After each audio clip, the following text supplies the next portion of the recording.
Good morning. Welcome. Let's begin by making sure our posture is good.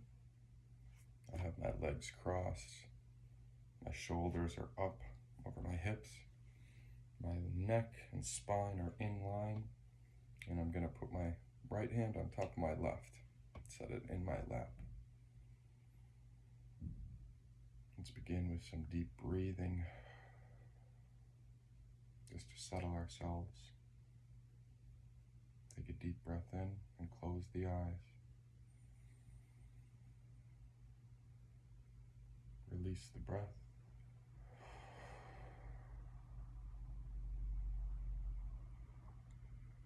Take a deep breath in for Om.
Let's think of gratitude today.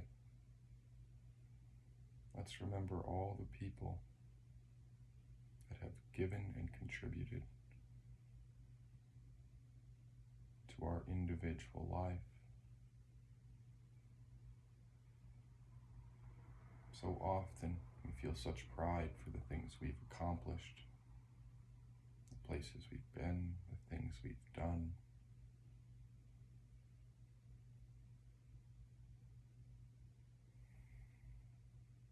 But who was there to help us when we were young?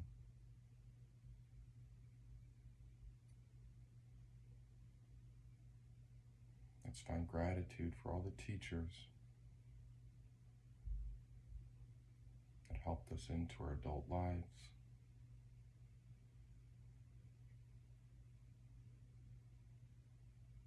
Let's remember to appreciate all the friends that have come and gone, that help mold us and shape us.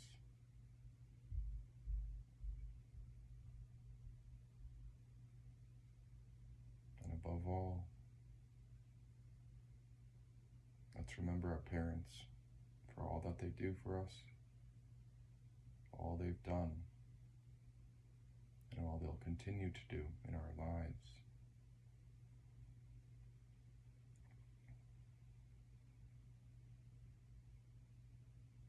Sometimes we stand on different sides of the fence from our parents. We can have disagreements. We can have different opinions. But when it comes down to us, all they ever want is to see us succeed, is to see us become fulfilled, to be happy, to be filled with joy. We are theirs after all. Let's make sure we give an extra phone call to the ones we love and say thank you for everything you've done for us. Let's make sure anyone that helped us knows how much it means to us that they were there for us.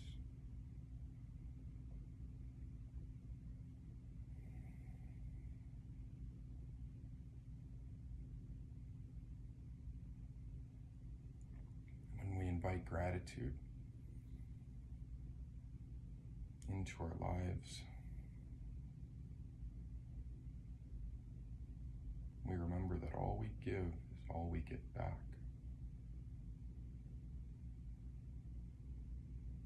It takes our awareness away from the center of the ego. This is the thought that says, I deserve this, I feel that, I require these things. It stops us from the I mentality, that I am the center of the world. And it helps us remember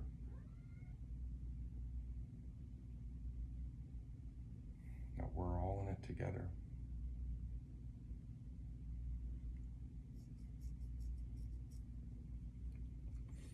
I wanted to read you a verse from Thich Nhat Hanh. Very smart and interesting man. So I always like to flip to a random page. Ooh.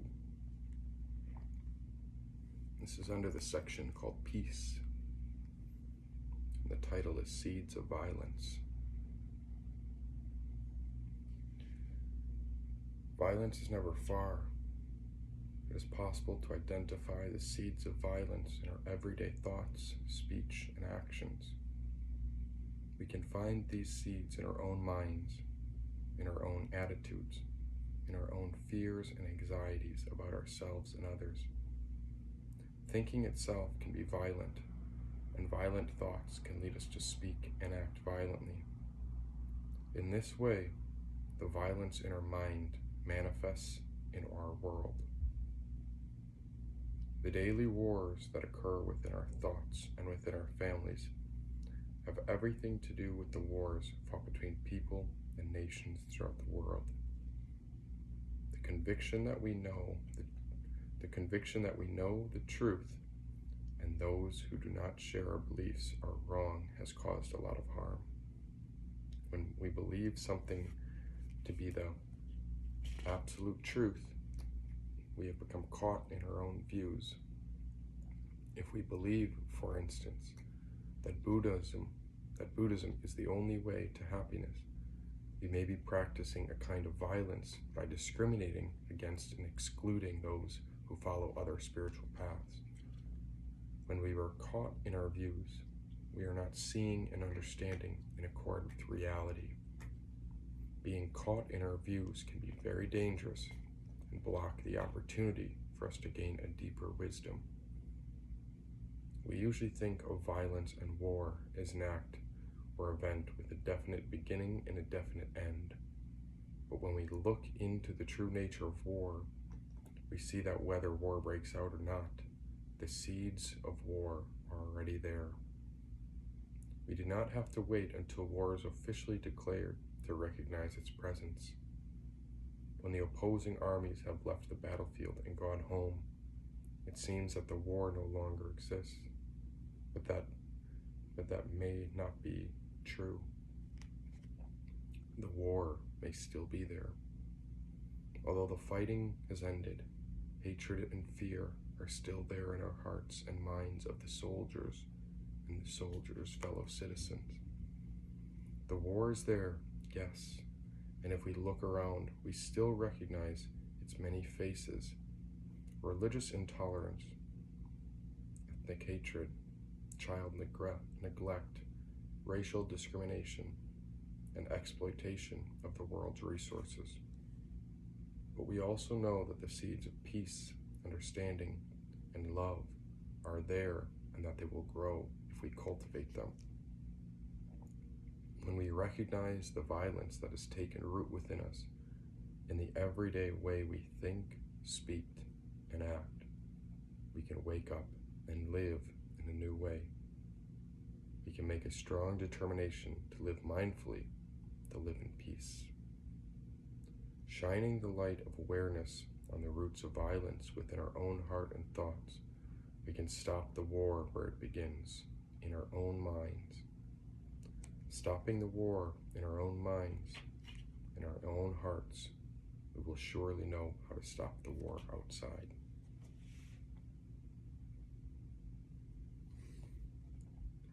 Now, I think that's a very fitting quote for what's happening in the world. I love what he spoke and wrote in that verse.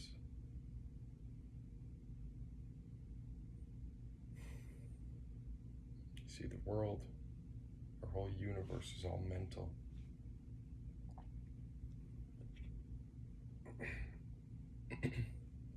I'd like you to take a quick trip with me as you close your eyes.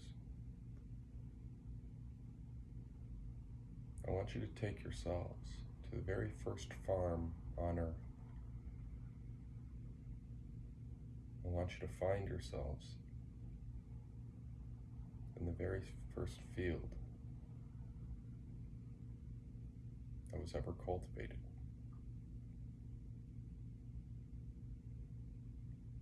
Look at that field, all the rows of seeds and vegetables that begin to sprout. I want you to think of how it came to be. Looking at any field, you'll realize that it wasn't put there on accident, that it was planted with a very specific purpose. Just the parallel rows can tell you that someone had thought of an idea to dig rows next to each other and to plant seeds. You see, before the field could exist, it started as an idea in our mind. At some point, someone had the idea first, and then it came to this reality where we sowed the seeds into the land. Just like that field, everything that has ever happened in this world first started with a thought. Every business, every choice.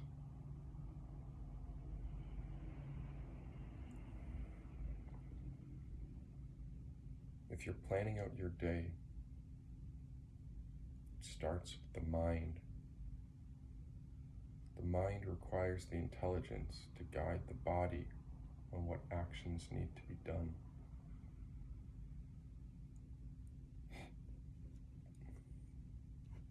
So many great and beautiful things have been cultivated with our minds. But as Thich Nhat Hanh shows us, it is also where all the war and violence stems. So the real cure to this whole scenario, this whole predicament that we find ourselves, although it's reflected everywhere in the world, the only real seed that you have to care about right now is in your heart. It's in your mind. And so if you find yourself in a predicament, in an argument, you can change your thoughts. You can choose on how you think. Whatever disagreement you're facing, maybe the person you're upset with doesn't know the full story. Maybe you don't either.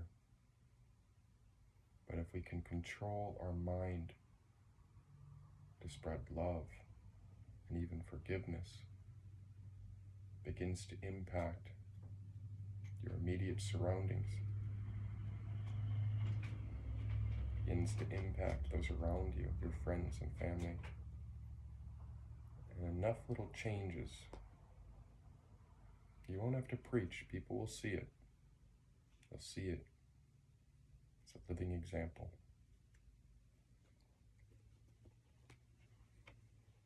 I want to thank you for taking the time. This isn't about me, but it's about us. And if you've taken the time to let your mind find stillness, and you've given stillness to our world, and that I'm grateful for. Let's close today with one final Om. Let's take a deep breath in.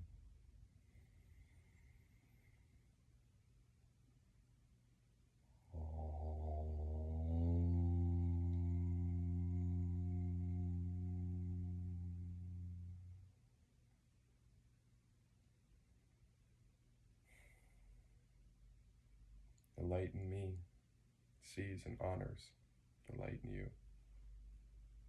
Namaste.